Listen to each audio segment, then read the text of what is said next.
Krishna Paraya Krishna Pastaya Bhutale Srimati Bhaktivedanta Swamini Taramani Namaste Saraswati Devi Gauravani Pacharane Navasesha Sunyavadi Paschatya Desatarane Om Agyanatiminanda Sajana Jana Salakaya Chaksu Similitanjena Tasmai Sri Gurave Namah Sri Chaitanya Manubhistam Stapitam Jena Bhutale Sayam Rupa Kadamayam Nadati Sa Pranantikam Vanchakalpatrubhyascha Kripasindhubayevacha Patitanam Pavinebhyo Vaisnavebhyo Namo Namah.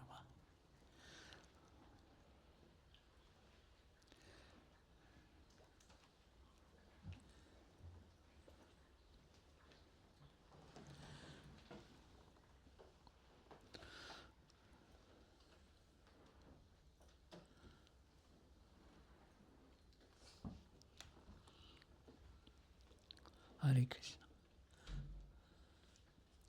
Mahaprabhu is still in Vrindavan, and he's wandered through the forests of Vrindavan.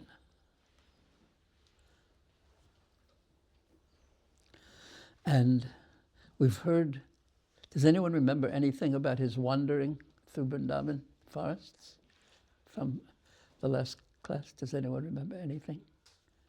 Yes, what do you remember? One thing. The beautiful discussion about Radha and Krishna between the female parent and the male parent. Yes, do you remember anything they said? They said that Krishna is the beauty is so enchanting that gopis become agitated. Something like that. She's Madan Mohan Mohini. She's even attractive to the one who is so attractive. Thank you. Anyone else remember anything? Yes. You looked at your notes, but it's okay. Golden Hill made into a toy. Say again? Golden Hill is like a toy. The Golden Hill is... Golden Hill. Govardhan Hill is like a toy. He lifts the clay. Was that described last week? I don't think so. Maybe you have the ability to see the future, because that's the next chapter. Unless it was, do you remember where? When we are talking about the same theme about glorification. Okay. It's clear that I don't remember then. Okay, but Govardhan Hill comes in the next chapter. Because in this chapter, it's describing Mahaprabhu's wandering through the 12 forests of Vrindavan, accompanied by Balabhadra Bhattacharya and one unnamed servant, and the Mathura Brahmana, who lives in Mathura, so he's familiar with all the places. So, does anyone remember anything else that happened? I remember a few things. One is the deer. Anyone remember anything about the deer? Remember Gopal? They came to him and they weren't afraid at all. And he would pet them and they would exchange affection with him. And not only did the deer come, the cows came.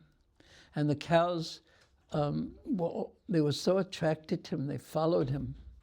The bees were buzzing, and the cowherd men, with great effort, brought them back so that to their place of where they were herding, and the trees were blossoming and giving honey, giving their fruits. They were bowing down, just like when Krishna entered the Vrindavan forest for the first time. Does anyone know what chapter of the 10th canto that takes place in? When he enters, prior to this, he was a calf herd boy. And then a great event occurred called Gopastami, which occurs during Kartik, where Krishna is celebrated even to this day for taking out the cows to the forest for the first time. And the cows were in Gopastami, because Krishna before this he had just taken care of the calves.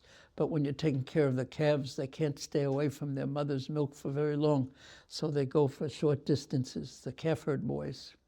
And that ended with Aghasura and Brahma, Vimohana Lila, the stealing of the Brahma's prayers after he stole the calves and the boys. And then in the next chapter it describes how it was springtime, which is the season just after winter, and everything starts blossoming. And Krishna was a little older at this time, and he wanted more time just to be out, because when the boys are young, they always want to be with their mother and father, but then they tend to get to a certain age, and they like to be with their friends. And Krishna was also like that. And Krishna wanted to be with his sakhas and sakhis also. So he wanted to take on the pastime of being a cowherd boy, not a calf herd boy. So he did some politics. In the assembly hall of Nanda Maharaj, he went to Nanda Maharaj's younger brother, I think it was Nandana, and he started going. Well, everyone was around. He started whispering to him. And Nanda Maharaj, after the meeting was over of the cowherd men, he called up his younger brother, and with great affection, he said, Krishna was telling you something very secret. What was he speaking about? He doesn't speak to me like that. With me, he's always like this, because young boys and girls, of course, were very respectful when dealing with their parents. So Nanda Maharaj said, he doesn't speak to me like that. Rather, he stands when his eyes are very, very serious. And Nandana said, well, that's natural, because you're his respectable father. So with me, we just talk just like friends almost. So then Nanda Maharaj asked him, what was he telling you that was so private and so secret? And Nandana said, oh, nothing, no need to know. No, tell me. No, it's okay. This is Krishna's politics. No, please tell me what he wanted to know. Krishna, he said, thinks that, why does my illustrious father not yet allow me to take out the cows? That's what he told me. Then Nanda Maharaj became aware of this, that Krishna wants to take out the cows. So it's a little complicated, because because not only would Krishna be out all day long with the cows and then come back in the evening, so the cows are happy, and who else is happy? Yes, the cowherd boys are happy. And when someone is happy, then there's always someone on the other side unhappy. So all the people, all the elders of Vrindavan and the gopis too, they wouldn't see Krishna all day long, and they would become very unhappy. So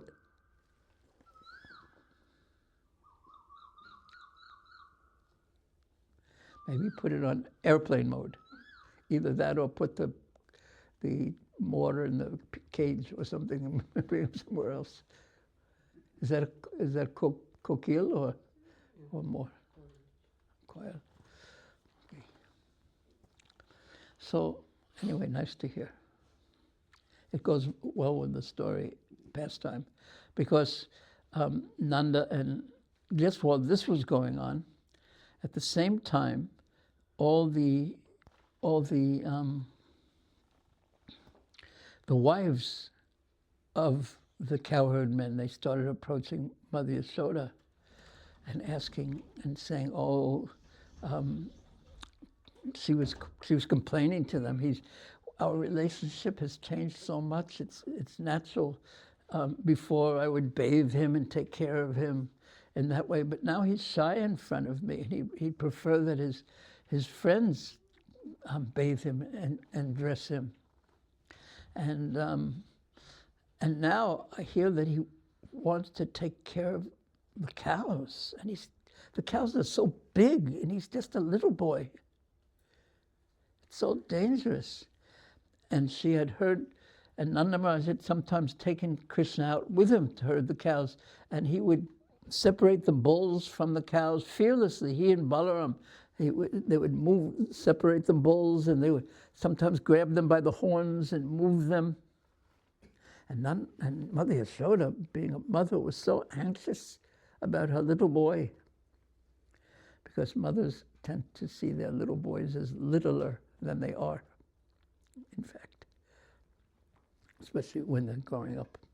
So she said, she was complaining to Nanda Maharaj, do you think this makes any sense? He's just a little boy, practically speaking. My breast milk is still on his lips, and he's these big bulls. You're letting him deal with them? She was, in her own way, questioning the wisdom of that. And then, so at the same time, when she heard that Krishna wanted to take out the cows for the gocharan, for the grazing, she became very upset, and Upananda's wife came and visited her, and Mother Yashoda said, you know, he wants to take out the cows, he's such a little boy. And she said that, but he's not an ordinary boy. He is the tilak mark on the heads of our cowherd community. He's special, he's wonderful, specially wonderful. So then Nanda Maharaj came back, so Krishna probably had whispered something in her ear as well. And then Nanda Maharaj came back and said, now we have to decide whether Krishna could take out the boys, the cows, and we have to do it. He wants to very much. Do we give him permission or not?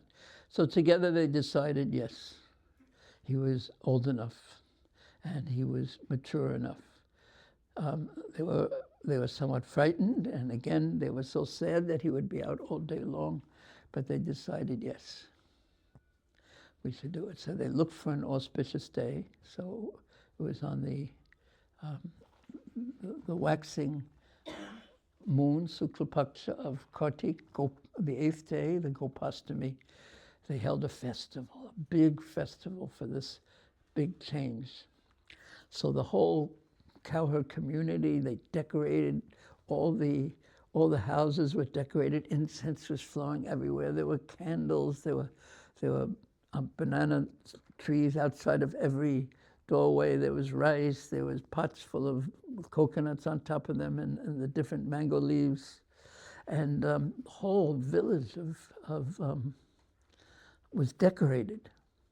And Bhagoti Muni did sacrifices, and then it came the time for Krishna to start herding the cows.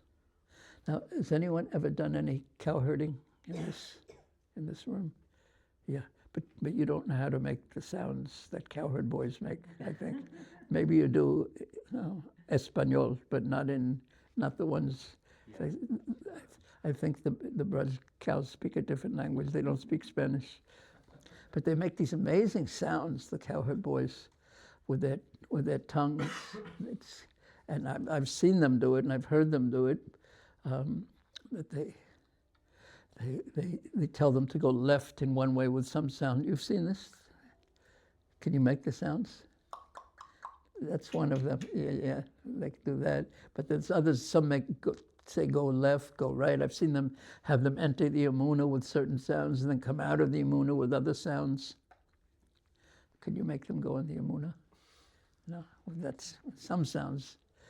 So the cows all gathered over there, and Krishna came forward. He was dressed in the garb of a cowherd boy, very fancy, and Nanda Maharaj presented him with a jeweled stick for controlling the cows, never for beating them. But what the cowherd boys do, they stand behind the Krishna for years, and they also wanted to come along. They couldn't stand to be without him.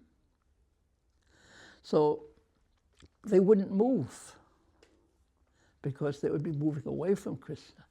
So slowly Krishna walked over to where the Brahmins were and the cowherd men were, and he started moving forward into the fields of Vrindavan. And all the cows began following him, naturally.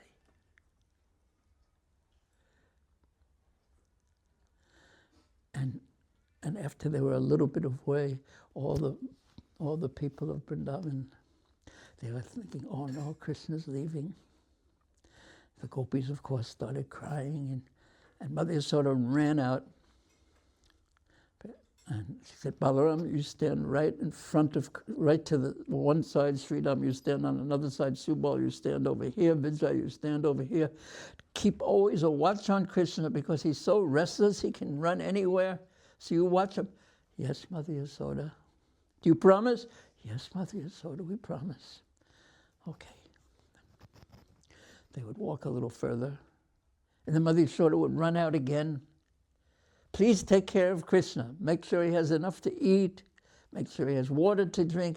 And always keep, you stand on this side, you stand on... Yes, Mother Yasoda. Then the boys would walk farther. And they're thinking, when do we get to be alone with Krishna? But of course they were respectful. And then Mother Yasoda would come out again and again and again. And finally,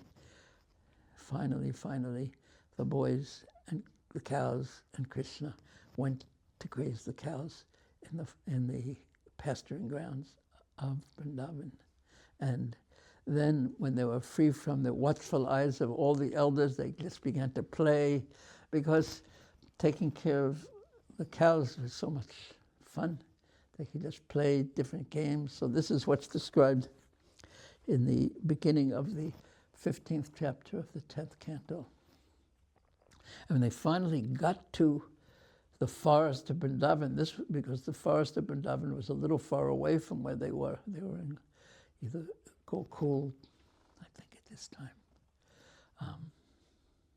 No, they weren't in Gokul. Anyway, in any case, they were going into the forest of Vrindavan for the first time with all the cows. And the forest of Vrindavan and all the animals in the forest of Vrindavan and the trees in the forest of Vrindavan, they were so happy and ecstatic because finally Krishna was going to enter into their forest. And the purpose of their existence, the trees with their fruits and flowers, and the peacocks with their dancing, and the birds with their singing, and the bees with their humming, and the grass was very soft. They had an opportunity to offer who they were, the fruit of who they were, to Krishna. And every living entity is really longing to do that, to be manifest as they actually are, and make an offering of the special thing that they do, that they have, that no one else does and no one else has. Every soul is actually like that. And sometimes we try to make our offerings to the reflection of Krishna in the material world, and that doesn't satisfy it. Sometimes we get unhappy because we don't really feel ourselves. Sometimes we get proud because we've made our mark in the material world, but there's no true satisfaction of the soul in that until we offer ourselves to Krishna and our individual gifts to Krishna.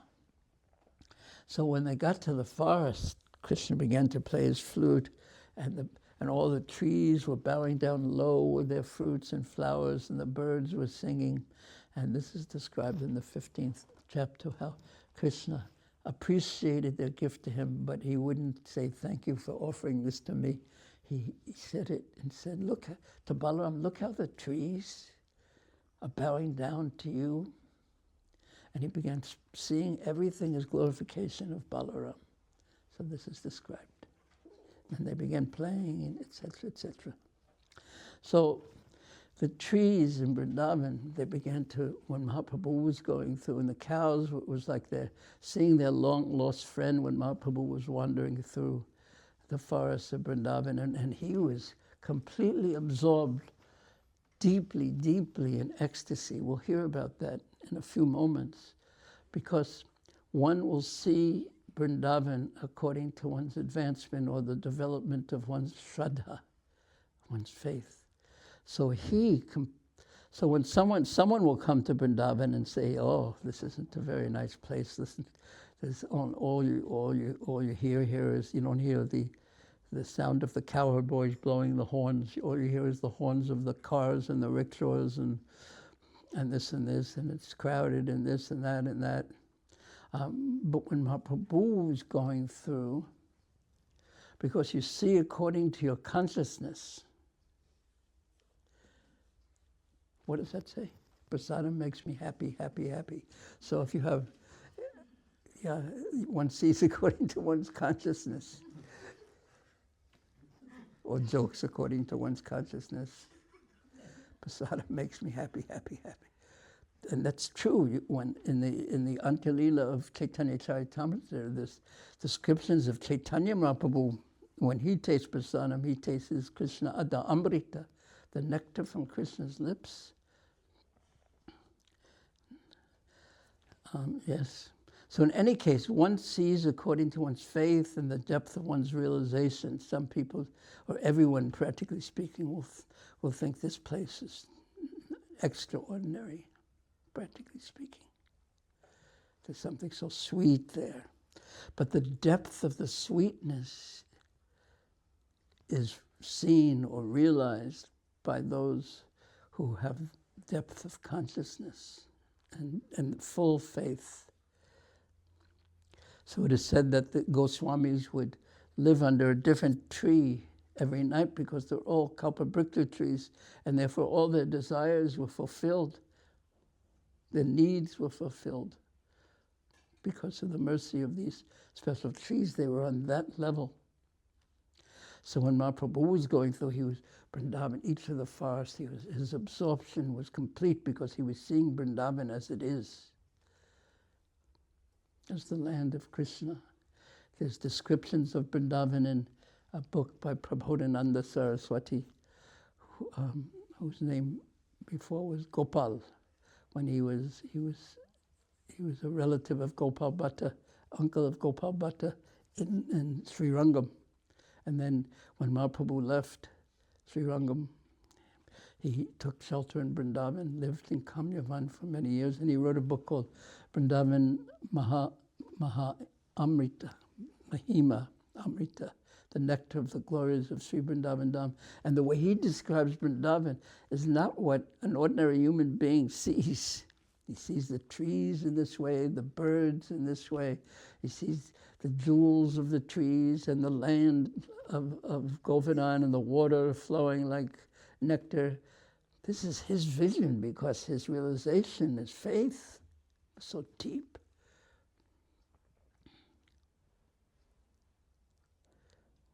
So when Mahaprabhu went through, he was experiencing Vrindavan as it is. And therefore, because he was experiencing Vrindavan as it is, the land, the trees, the animals, the birds, the bees, they were reciprocating with him in that way. Because the land of Vrindavan is alive. It reciprocates. So, the Lord saw the bluish necks of the peacocks, and his remembrance of Krishna immediately awakened, and he fell to the ground in ecstatic love because he was experiencing Krishna and that remembrance of Krishna. Prema Vesh, he became filled with prema. Mahaprabhu Bhumite Padile, he fell to the ground, to the earth. And when the Brahmana, because he was with the Brahmana, Mathura Brahmana, the disciple of Sri Madhavendra Puripad, when he saw that Sri Chaitanya Mahaprabhu was unconscious, he and Balabhadra Bhattacharya, they took care of him. So this was continuously going on throughout Mahaprabhu's wandering in Vrindavan, through the different 12 forests. His internal absorption was so extreme. This will be described in a few moments. So when they saw him unconscious on the ground, they quickly, hastily sprinkled water over the Lord's body. Jala Seka. Water over his body. And they took up his outer cloth and they began to fan him with it. And then when they began to chant the holy name of Krishna, Prabhu Karne Krishna Nam Kai Uchakare. So they began to chant the holy name of Krishna into the Lord's ear. And then the Lord, Uchakare, he became conscious, and he began then rolling on the ground, Gadagadi. He began rolling on the ground in his ecstasy.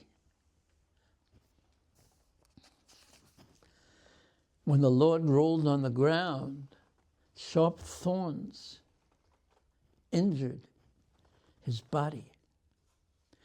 And taking him on his lap, Balabhadra Bhattacharya made him peaceful. He pacified him.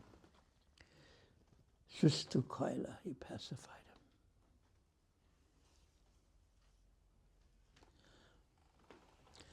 The mind of Sri Chaitanya Mahaprabhu wandered in ecstatic love of Krishna. And he immediately stood up and said, Haribol Kori, Haribol, chant the names of Krishna. Uti stood up in this way, and Karena Nartane began to dance and dance and dance. So he wasn't really in external consciousness at this time. He was absorbed in the ecstasy consciousness. But he wasn't unconscious, but he was still fully Krishna conscious in ecstasy. So his mind, and he began to say, chant, chant, and he himself began to dance. Thus being ordered by the Lord, both Balabhadra Bhattacharya and the Brahmin, they began to chant the holy name of Krishna. Then the Lord, dancing and dancing, he proceeded along the paths of Vrindavan, just dancing and chanting as he walked through Vrindavan in ecstasy, perceiving Vrindavan, perceiving Krishna's mercy, perceiving the trees, everything as it really is. And the Brahmin was astounded to see the symptoms of ecstatic love exhibited by Sri Chaitanya Mahaprabhu. He then became anxious to give the Lord protection, because he was rolling on the ground. He fell to the ground unconscious. There were thorns on the ground. So the anxiety of those who are caring for Vrindavan, for Sri Chaitanya Mahaprabhu, this is just natural when there is love. It's natural to feel anxiety about those who one loves, and because one is always concerned about their welfare even more than one's own welfare. So this is the seed being planted here by Krishnadas Kaviraj Goswami about why Mahaprabhu will actually, at the end of next chapter, they will suggest that he leaves Vrindavan. And what will happen then is that he'll have jumped into the Yamuna in his ecstasy. And the Brahmin had to pull him out, otherwise he would have drowned. Of course, he's the Supreme Lord, but then one doesn't think like that. One thinks in terms of not tattva, not philosophically, but in terms of rasa, in terms of love. And then they decide that now it'll be time. It's too dangerous for him in Vrindavan, because he's always in ecstasy. He's not conscious of what he's doing. And when one is not conscious of what one's doing, it's dangerous. And sometimes we get so lost in our thoughts, we become unconscious of what we're doing, and it's also dangerous. But that's not the same kind of unconsciousness that Mahaprabhu was experiencing. One is an upliftment so anyway, Kaviraj Goswami is going to describe that. Sri Chaitanya Mahaprabhu's mind was absorbed in ecstatic love at Jagannath Puri. Prema Vesha Mana. His mind was always Prema Vesh. That love was fully entering his mind in Nila Chala Chila. It was past tense. Vrindavana jute pate hoila sataguna.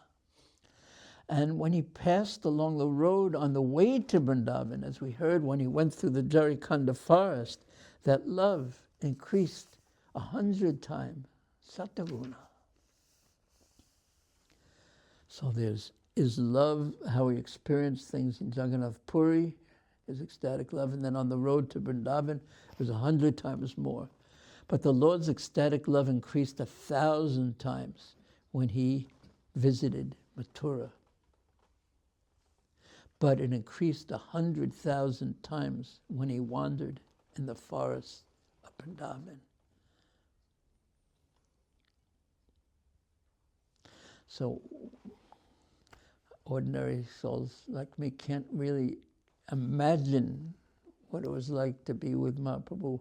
And when someone's feeling that kind of ecstasy, to be in their surroundings, one can only, one's also in ecstasy, certainly.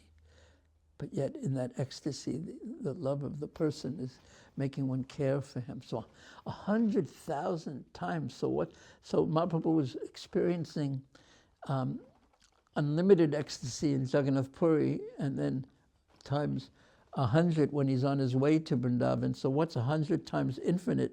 And then 100,000 times 100 times infinite love. So this is beyond the ability of the mind to conceive of.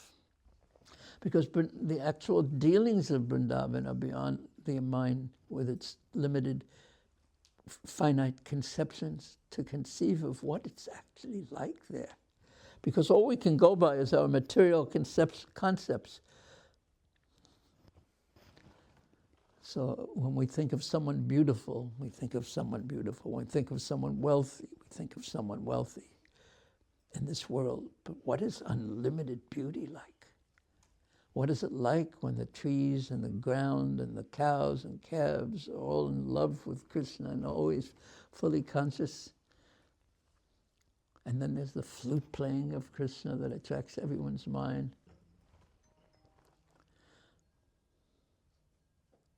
So when Sri Chaitanya Mahaprabhu was elsewhere, the very name of Vrindavan was sufficient to increase his ecstatic love. Now, when he was actually traveling in the Vrindavan forest, his mind was absorbed in great ecstatic love. Day and night, his absorption.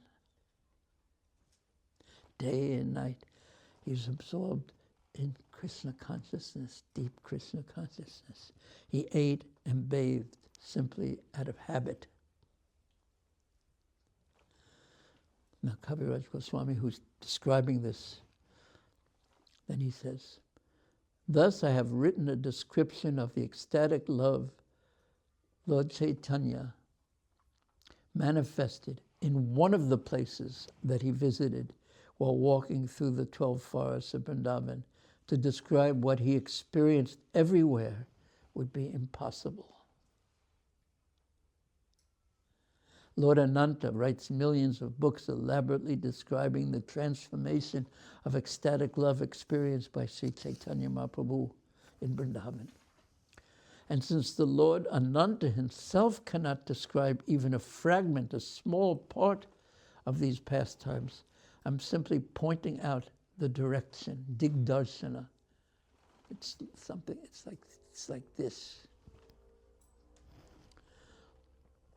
The whole world became merged in the inundation of the pastimes of Sri Chaitanya Mahaprabhu.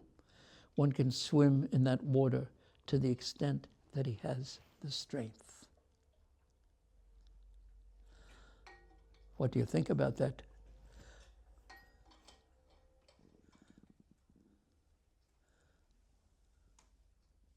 What do you think about that?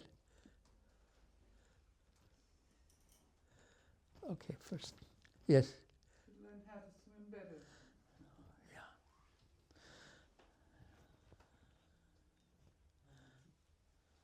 Sounds obviously amazing. At the same time, it's also kind of chaotic, that kind of level of love. He's rolling on the ground and this is... What do you mean by chaotic?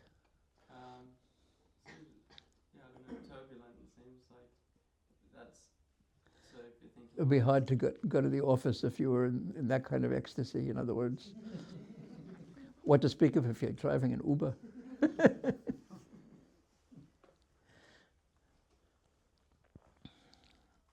Something like out of control. Yeah. So, and how does that affect your vision? Well, I was thinking more like if I read different exalted devotees in our lineage and their, let's say their poetry, or like the ones that we Prabhupada put in his program for us to sing, and we look at the translations, sometimes they can be like, well, is that something, if I can speak honestly, is that something I want? That sounds almost scary. Yeah. You know. Yeah, yeah. So then how do I, when you ask what do I think, I guess it's how do I reconcile that, because I know that the foundation of that is a selfish desire, well, what's in it for me? And if that's how I'm going to be experiencing love of God, then that's confronting. You know what, one time, it's 26th Second Avenue in the, it was all hippies, who were basically all hippies, and so they had been taking drugs and LSD and things like that. So once someone, there's two stories. Once His Holiness Tamal Krishna Maharaj, before he was a sannyasi, because it was the time of the Vietnam War and people had to go into the army and stuff, and there was something called the draft board, which you had to report to. In Australia, they also had something like this. So one time he asked Prabhupada, what's it like in Goloka Vrindavan? And Prabhupada said, you won't be bothered by the draft board. Another time at 26 Second Avenue, that was in the answer to a devotee. Another time, one of the hippies asked Prabhupada, what's it like? And he said, it's like an ocean of LSD. So how do you describe something that's beyond the concept of someone? Because if someone's rolling on the ground with thinking that they're sick, you know, they have an epileptic fit or something like that, and it must be terrible for them, and I don't want to have the terrible experience that I'm imagining they're having. So we're measuring the infinite, and that's all we can do, in one sense, by the finite. So therefore Prabhupada gave examples that are Chandra Shaka Nyaya, which means you pointing towards, someone says, where is the moon? And you pointing towards the branch of the tree over there, and you say, it's just, you see that branch? It's just behind the branch. So the moon isn't just behind the branch, it's thousands of miles away, kilometers away from it. But you can't explain that to a child. So this, the best we can do in a sense, is just say, this is something that's inconceivable to my material mind, and it's not what I think it would be, judging it by my material mind, so it's something different, and I offer my respects and place this on my head. So if it's, just imagine if you're hearing that, you're hearing about Mahaprabhu's internal absorption, and it doesn't even describe what his internal absorption is, it just describes the external manifestation of his internal absorption. So throughout Chaitanya Caritamrita, very rarely, not so rarely, but quite rarely, it describes the internal experience of Mahaprabhu that's causing the external manifestation of that experience.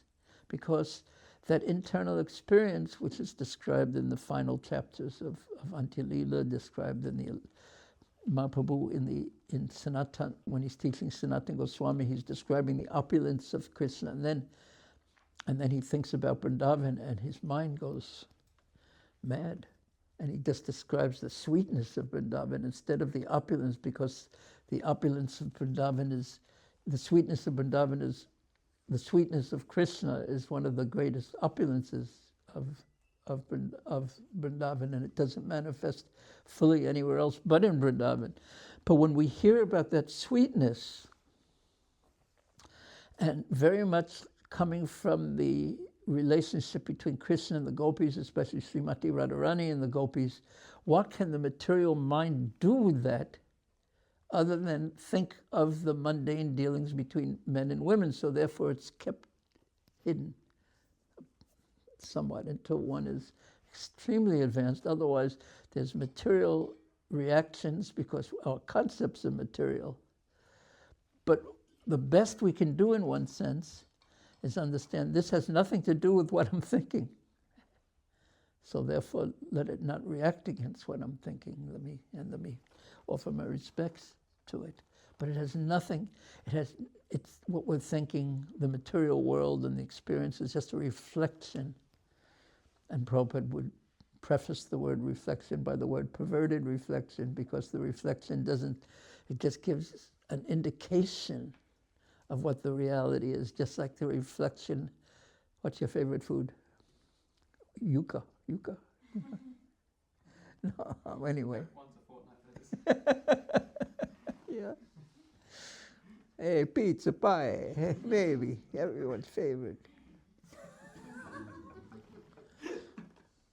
It's funny how, when in the early days, when Prabhupada would make samosa, Shingar samosas and all these, and halwa, people were so shocked, the Westerners, and that was their favorite foods. But now it's everyone, it's like the international favorite, whether you're born in India, whether you're born in Argentina, or whether you're born in New York or Bombay. Somehow or another.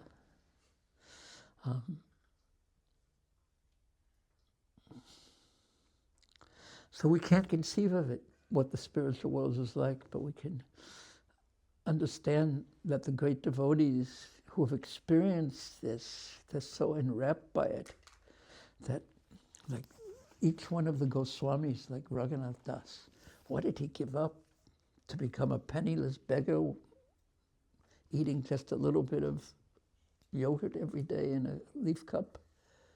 He gave up unlimited wealth. Now, why would he do that? And how can you maintain that unless you were getting so much more than that? Rupa, Sanatan, they were the prime minister and head of treasury of a kingdom. And they gave it up like tuchavat, insignificant. Gopal Bhatta, exalted. Sri Rangam Brahmin family, to become a beggar, to worship Sri Radharaman, the deity. And that's all he wanted. He had a Salagram Sila, but he wanted to be able to dress the deity. So Krishna couldn't resist his true spiritual desire. Raghunath Das was some billionaire, practically got anything he wanted, and Raghunath Bhatta, they're just such exalted persons, and they gave up their wealth. Jiva Goswami, they just gave up everything. So you can't give up everything unless you're getting more. So what is that more they're getting? And when we hear about Mahaprabhu's ecstasies, and we get some shadow of an experience through the kirtans, and we get the guidance on different levels from the books. As Chaitanya Mataji said, the proper reaction is, I want to learn how to swim. And to use the metaphor of surfing, first you have to get in the water. And then it takes a while before you learn, and you have to, and you fall off the board a lot. But You know, Prabhupada once said about surfing, it's ecstasy, but for how long? So this is eternal ecstasy. Different varieties of ecstasy, not just the absence of misery. So we have to learn, not only have to swim, but we have to learn how to surf also on that level. Because swimming gets you from here to there. But when you're surfing, as you know, it's so alive. You're dealing with the ocean. So that's Bhakti-Rasa Samrita Sindhu. And you're seeing what the ocean is presenting you, and you're using that to move in such a wonderful way. So the devotees, they swim and dive, and I wouldn't say surf. That's probably, I'm not sure if I don't think they have boards there, but they swim and dive and enjoy like anything in the ocean of bhakti rasa. So we can see from the external manifestation of the internal mood how it affects this most exalted person who was completely renounced from any material pleasure, and yet he was ecstatic. And this also happens when Mahaprabhu was in Jagannath Puri, that he hears the sound of a Devi Dasi singing Gita Govinda, and it so much inspires him in ecstasy. He goes into an internal mood, and he runs towards her, and Govinda, and Kaviraj Goswami describes clearly that he runs through thorn bushes. So why is that an important fact, that he's rolling on the ground? And the thorny ground, and he's going through the thorn bushes because he's not in his bodily consciousness, even in the slightest. He's living on a different level. He's alive. And that is real life. And here, everything is on the level of this and the mind. But the soul is asleep and not experiencing himself or his life. So Chaitanya Charitamrita, Prabhupada explained, Chaitanya means consciousness. And he explained in his first lectures at 26 Second Avenue on this, is that we all experience the Chaitanya, the consciousness, the activities of the consciousness in the land of the temporary. The eternal consciousness in the land of the temporary. But what is the the experience of the eternal consciousness in the land of eternity? That's what Mahaprabhu is showing. That's how one of the lectures he began by explaining that point, what Chaitanya Charitamrita means. The Amrita, the nectar of the soul's activities in the land of eternity. So Mataji, not only do you have to learn how to swim, you have to learn how to surf. Whoa. It's interesting because I can relate to what I was saying. For so many years, I actually put aside the Chaitanya Charitamrita, except for the stories, because my sensible mind just couldn't appreciate why you would think it worth going to another place where you fall over all the time, you roll around the ground all the time. What do they do? And cry all the time. Yeah, and what do they do? What are they getting out of it? Where are they going with their lives? And on and on and on. And there was such a superimposition of my human experience, which we have to be absorbed in, because we're here. On some level we have to be absorbed in it. And then transposing that and putting it in relationship to something eternal, I couldn't make that connection. So I found for a long time I was unable to appreciate Chaitanya Charitamrita and what Chaitanya's esoteric leela.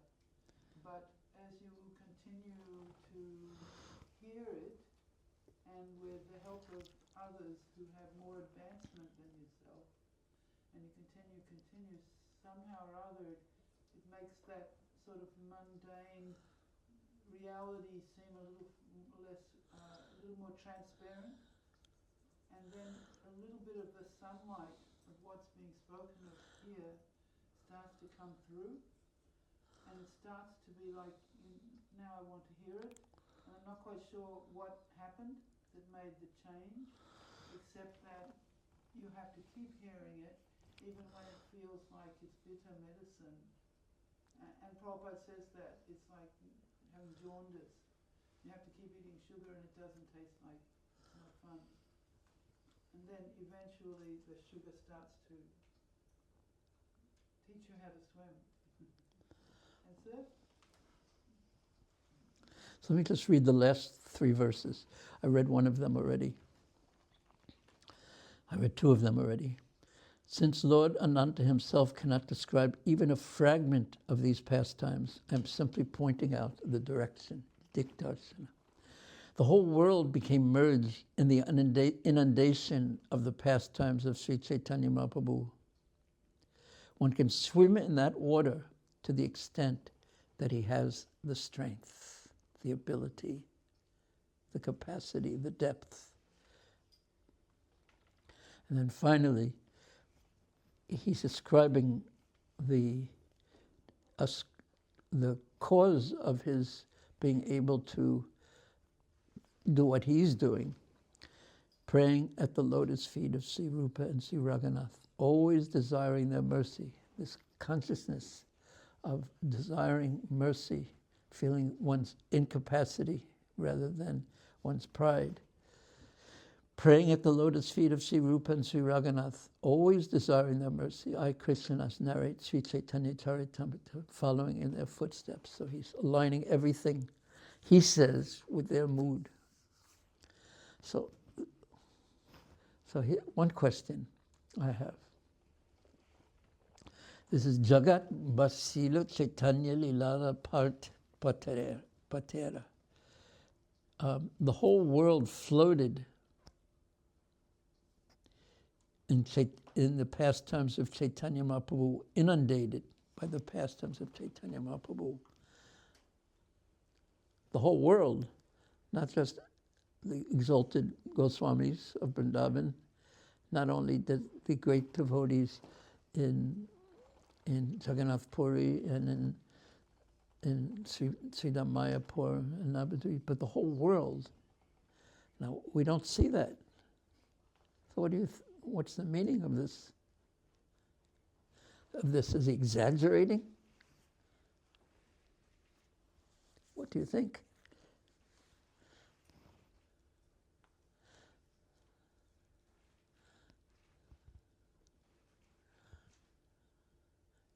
In English, there's a word hyperbole, which basically means exaggeration.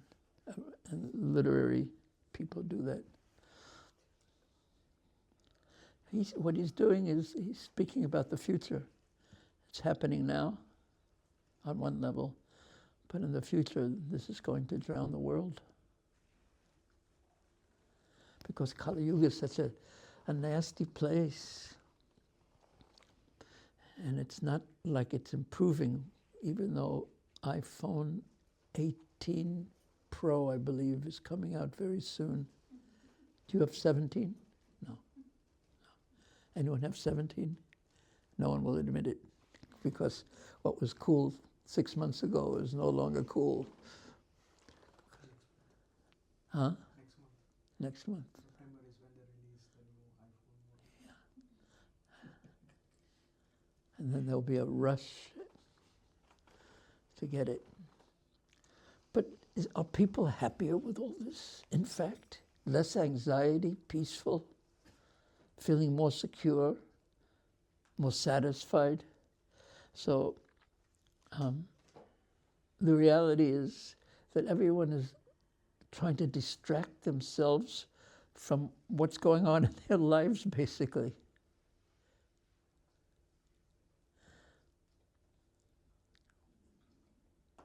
When I first started chanting Rupanuga Prabhu, he gave an example. It was like two fighters fighting in the ring.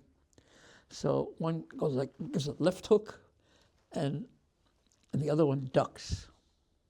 Ducks, I mean, not quack, quack, quack, but he whatchamacallit, he puts his head down in the hook, and then he thinks, that's my success. Avoiding temporarily getting knocked out. That's not success, because it's just a matter of time. So we duck once, we duck twice, we duck 3 times, we duck 10 times, even 100 times. But one day. So are people happy? Mostly, it seems to me, they're not taking enough prasadam, like Natesh. Because it's just distracting. We're trying to find distraction from the unhappiness that is existing in their heart through drinking, Netflix, this, that, continuously distracting from reality.